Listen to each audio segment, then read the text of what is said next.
112. Please think about your government, directed by its Constitution, ordering it to be ours, of, by, and for all of us equally. Certainly not just to favor overpowerful big shots over and against us. Now listen to my 500th story of government subversion by billionaires so they can eat our lunch without getting called on it. Formed by Woodrow Wilson in 1914, the Federal Trade Commission is an independent agency that enforces consumer protection laws against fraud, deception, and unfair business practices, and promotes competition through antitrust enforcement. The president may select its head and 3 of 5 members from his own political party, but he can't boss or fire without cause any member. When FDR in 1935 booted out the 2 Republican members, the Supreme Court reinstated them. Hoping that his 6 Supreme Court kingmakers trash that precedent, Trump just fired the FTC's 2 Democrats for no other reason than they criticized his pal Jeff Bezos for quite savagely abusing his employees to squeeze more profits out of their literally bleeding bodies.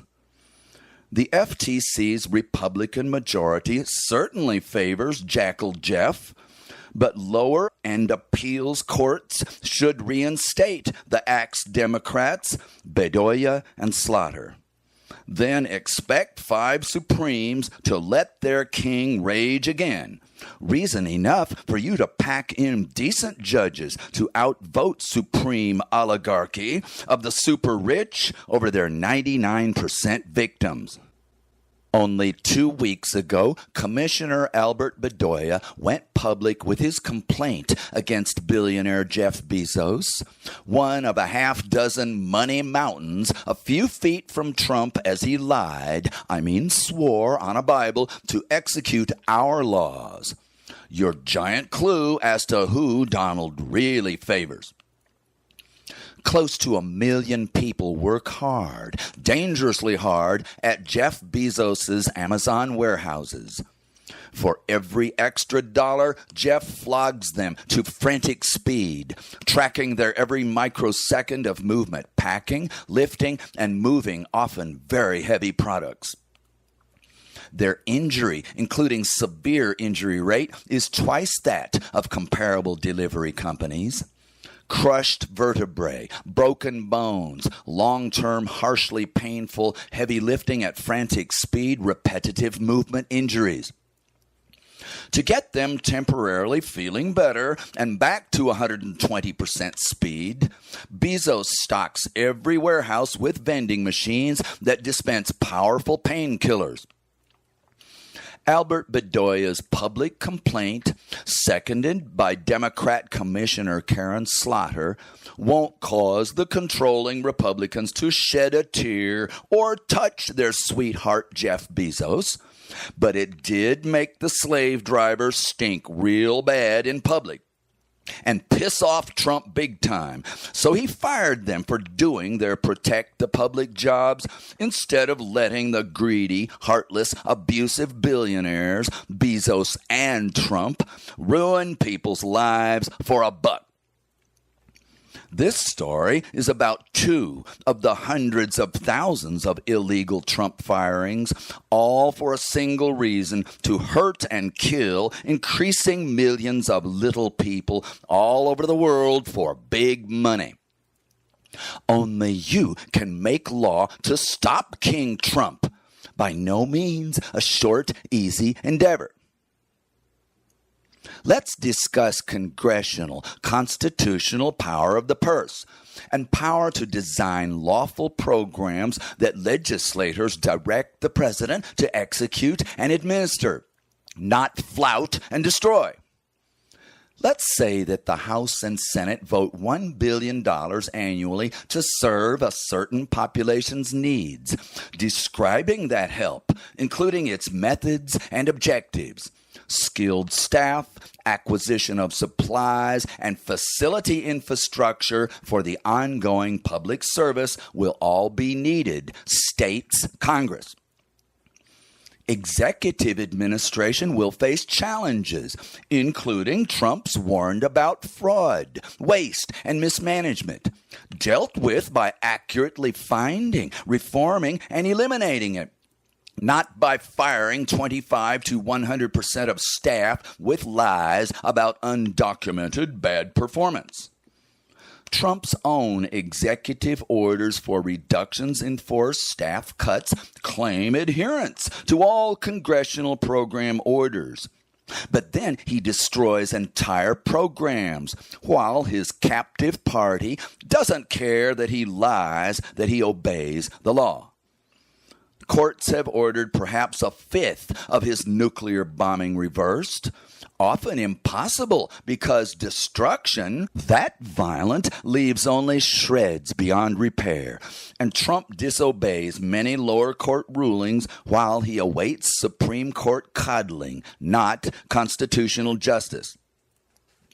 Were he to obey instead of trash impoundment control and reduction in force laws, then every firing would have to be for cause, and trimming no more than a few percent from each program's workforce would only be legal if the superior executive's elimination of fraud and waste met or improved congressional goals of people served with fewer staff, but the full funds spent on higher salaries and equal or increased services. Presently advancing are lawsuits demanding that the president reverse his mass of unlawful firings from many major agencies. This speech will end as far and away my worst. The research, advocacy, and legal intervention needed are utterly beyond this hopeless amateur. Only you professional experts will assess every court action as sufficient or deficient, and Trump's compliance happening or not, and what further legal action is critical. Trump will submit to Congress bills to reverse and destroy many of their own laws that cared for hundreds of millions of people before Trump launched his war on literally that many when he reaches his zenith. What in God's name is he doing wrecking Medicare, Medicaid, the IRS, Social Security, and 1,000 smaller people service programs? He told us exactly. He wants your annual $2 trillion to hand back out in massive tax cuts for his millionaire and billionaire pals who gift him mere billions in private gifts for that exact quid pro quo, plus destruction of thousands of people protecting government regulations to boom their profits even more. His tariffs and wrecking of government are booming inflation, crashing the stock market, and driving likely recession, each ripping huge chunks from even his pals' fortunes. But none of these clowns reckoned that blind greed and savage abuse on national world scales has always ended badly for all 10 millennia's empire builders. So they'll just party hardy until pending doomsday, unless you kick them out of government first. Sitting back for their last dance ends your family's future just as fast. Trump's tiny congressional majority will be loath to vote his savagery legal because they will soon become even more afraid of 150 million 2028 general election voters' fury than of Trump's primary election billions buying ads only for the 100% incumbent or challenger supporters of most America's ruin. This means that you must publicly demand that everyone reckon with and deal with the truth. Every one of the planned 700,000 American government firings and coerced retirements is illegal, unconstitutional destruction of congressional law. In fact, not prevention of, but ultimate fraud and waste against 99% of all Americans. American carnage to make Trump's old lie his new truth will mount by the month, providing your massive lawsuit evidence to stop it.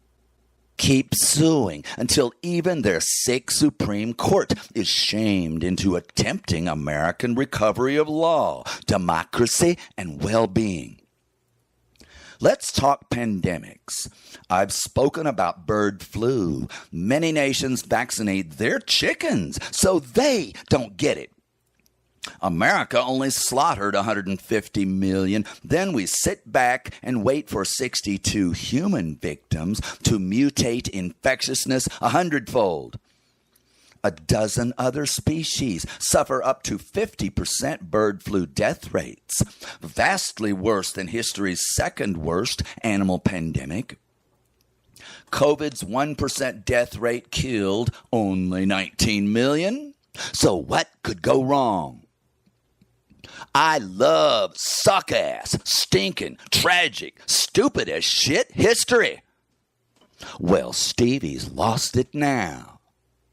No, the more fatal, mass murderous the mistakes, the more fantastically hopeful, indeed proven lessons are taught to we survivors who learn from awful history to smartly change it, not stupidly repeat it. May I summarize all my historical speeches into 13 seconds? Horrible. Let's do the exact opposite. 1 billion weapons killed 1 billion people. Disarm, dummies. I mean smarties. Bribery buys nearly every war murder weapon. Stop the money, honey. From COVID pandemic emergency treatment failures and successes emerged the world's next crisis care plan that not a single world organization will address without your international attack plan and treaty law. Lessons from China and the United States stand out. America's National Institutes of Health and Center for Disease Control have been studying, sequencing, and working on vaccines against coronaviruses since 2010, making far less miraculous 2020's Operation Warp Speed to get the first billions of highly effective vaccine doses into world arms early in 2021. Only you can reverse Donald Trump's pea-brained assassination of NIH and CDC staff and funds in 2025, as bird flu could be staging a human assault to make COVID's 19 million killed a historical footnote. Make America worst spreader of bird flu. Jump on every measure I will discuss. President Trump will soon finish wrecking U.S. aid unless courts and you restore every one of its world medical aid and disease surveillance programs.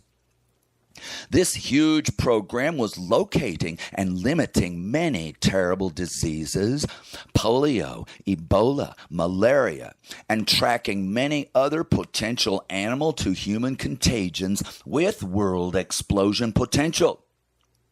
Your Congress was protecting you 25,000 miles around until the most powerful idiot in history captured its majority and machine-gunned its laws and international programs. In November of 2019, the Chinese government learned of a mysterious new virus sending a few dozen Wuhan residents to hospitals, some gasping their last few days on ventilators. Instead of directing the Wuhan Virology Lab to jump on top containment analysis of the bug, government bureaucrats told doctors and scientists warning of fatal airborne contagion to cease all communication to counterparts near and far, and continued the cover-up while several critically ill lab scientists, in fact playing biowar defense and offense games, designing ever more fatal coronaviruses, were sent to a Wuhan hospital to spread the damn germs. Meanwhile, COVID may also have been festering in jungle animal delicacy meat from Africa on sale at Wuhan's international meat market. Only your treaty law bans exotic meat export and import worldwide, prohibits deadly virus lab cultivation or other war scenario experimentation, and requires deadly new virus discovery to be world reported, tracked, and sequenced immediately by government and scientist lawful duty, opposite of world endangering cover-up. Only weeks from its China genesis from lab, market, or both, COVID rode many jets to LA, Seattle, New York City, and all world capitals in December of 2019. Wuhan, the city of origin, burst out tens of thousands of cases in early January 2020. The Chinese government switched in a flash from cover-up to crash study and COVID identification and DNA sequencing. They quickly shared every detail with America's best coronavirus NIH pros. They developed a COVID test, made $1 billion in a flash, and locked up 100% of Wuhan's residents, testing every one as often as weekly. Travel from Wuhan was 100% ended. The coronavirus that had world jetted to 150 nations, en route to killing 19 million people in less than 2 years, remained by brilliant design almost unable to compete and spread in China. Virtually every single case was assumed to have spread before symptoms and test discovery, so every positive result was exhaustively, rapidly contact traced, then all at risk tested. No sufferer was allowed to convalesce at home to infect their family. Each was sent to a COVID clinic motel with only other infected. Critical power company, gas attendants, and utility company workers masked, distanced, and were otherwise kept from all possible public contact. Thus, China limited their billion population to a few thousand cases until late in that year when people revolted against being locked up without enough food. Then this nation, still months away from its mediocre vaccine, relaxed its incredibly successful distancing dictatorship. Of course, cases boomed exponentially until heavy vaccination came to the rescue. Proof of vaccination was required for every work or other public appearance. An ultimate pandemic law that your treaty enforces worldwide unless you want to possibly watch billions die. Around the world, patterns emerged. Poor, crowded nations could not manage social distancing. Quality mask undersupply correlated with death rates. 3 of 8 billion never got one vaccine dose, while 3 big drug companies kept their patents and made all the money they could, naturally favoring those whose wallet, insurance, or national purchasing and distribution saved their privileged lives. One day, President Biden proclaimed the solution. Get the patent holders to share the formula with 150 worldwide drug companies. Then governments help them to gear up manufacture of the 8 billion doses into 8 billion arms once or more per year, obviously free to all who could not pay. Sadly, he totally forgot, never mentioned it again, and the answer was never heard again until this crackpot resurrects it long after 19 million needlessly died. Speaking of dead, what happens when this 72-year-old croaks? The next 50 times worse pandemic rescue goes into your treaty, baby. Meanwhile, America has decided to bring back measles, whooping cough, polio, and other diseases we've vaccinated virtually gone for decades. Of the 30% who still believe the decades-old myth that vaccines cause autism, up to 15% refuse their kids' school vaccines, and mostly one political party's ignorant leaders hammer school boards to allow anyone to opt out of vaccination that's surely dangerous as hell. Having only for 70 years saved 165 million lives, with shots exhaustively researched by 1 million subjects as 100% safe and effective. But screw epidemic history and prevention science. Internet conspiracy and misinformation is our gospel. I told you the story of thousands of anti-vaxxers, virtually 100% of COVID's fatalities, gasping their last days. Their families, barred from the hospital, say goodbye over the phone while the nurse prepares to jam the ventilator tube down the despairing patient's throat. Mostly, in many cases, their last words were, "Tell my family to get vaccinated. I caused my own death." We can all think of classic examples of public safety laws. Motorcycle helmet, seat belt, and DWI rules do not offer opt-outs for fools who believe that murder is safety and safety is murder.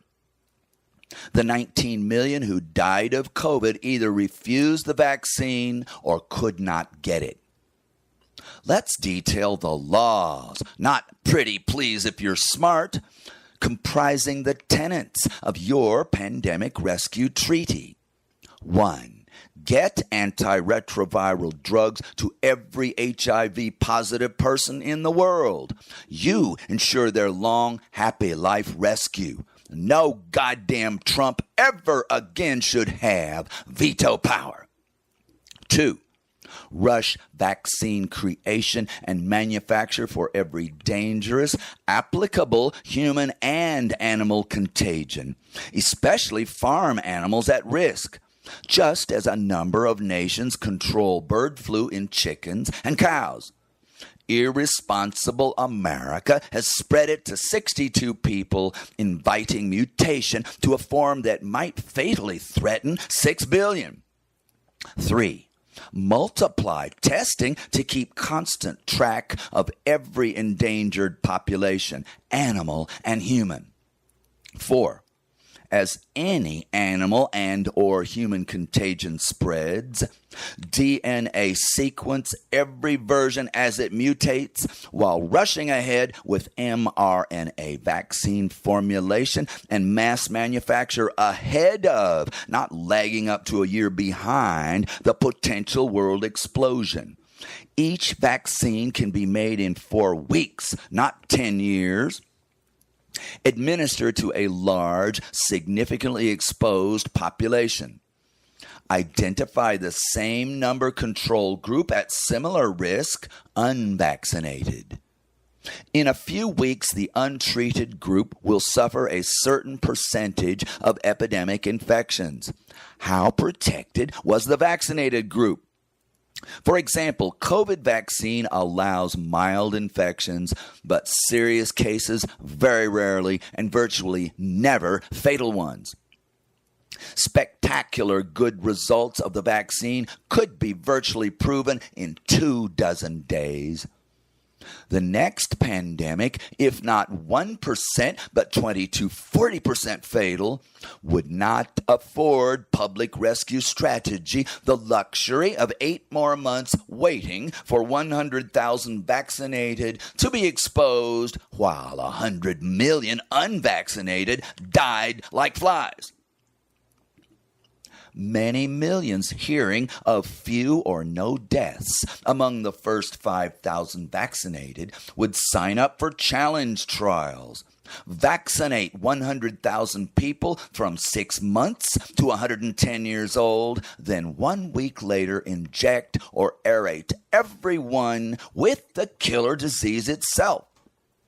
With 1,000 to 1 odds of super protection, those 150 drug factories start cranking out 1 billion vaccine doses from day one of the mRNA vaccine construction. Days after disease challenge exposure, 100% death protection with minimal side effects is overwhelmingly likely. Then, in a few weeks, the most endangered billion could be vaccinated across the most affected outbreak areas. Operation Warp Speed's 1.5 years before 3 billion vaccine doses slowed the Holocaust until weak law, vaccine resistance, and poor ongoing supply killed many more millions is wrongly regarded as public health's stellar achievement. Your treaty I described as halting a 20 times worse pandemic in 40 days from DNA sequencing to the 2 billion at worst risk, totally protected. During that time, no insane political party will be permitted to sabotage the 60-day worldwide lockdown or masks or vaccine requirement. Don't punish anti-vaxxers, just keep them from work, school, and commerce until we crush the pandemic fast. Because the commission of negligent, ignorant homicide is not personal choice.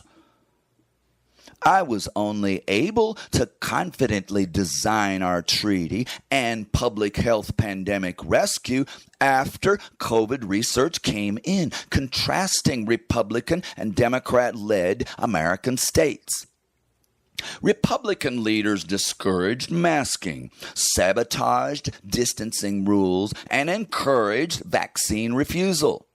Through the height of the pandemic, red states suffered 30% more COVID deaths than blue states, legally, publicly pressing masking, distancing, testing, and vaccinating. RFK Jr. caused all of the 84 measles child deaths by charging across American Samoa, shrieking about vaccine danger. Now he runs our National Health Department. He tells all that vaccines that injure people are a personal choice that he approves refusal of. Your treaty must disallow any choice to kill masses as genocide, not freedom. RFK will finally agree with us when he goes on a ventilator, but then it will be too late, right? You'll win our treaty with public education. Vaccination has saved 165 million lives. Unvaccination killed 19 million. Murder ain't complicated, nor is it deniable. The goal of love, family, and government is to save lives that we can enjoy, mainly by loving everybody more. Exactly the same reason for ending war, corruption, and tyranny, right?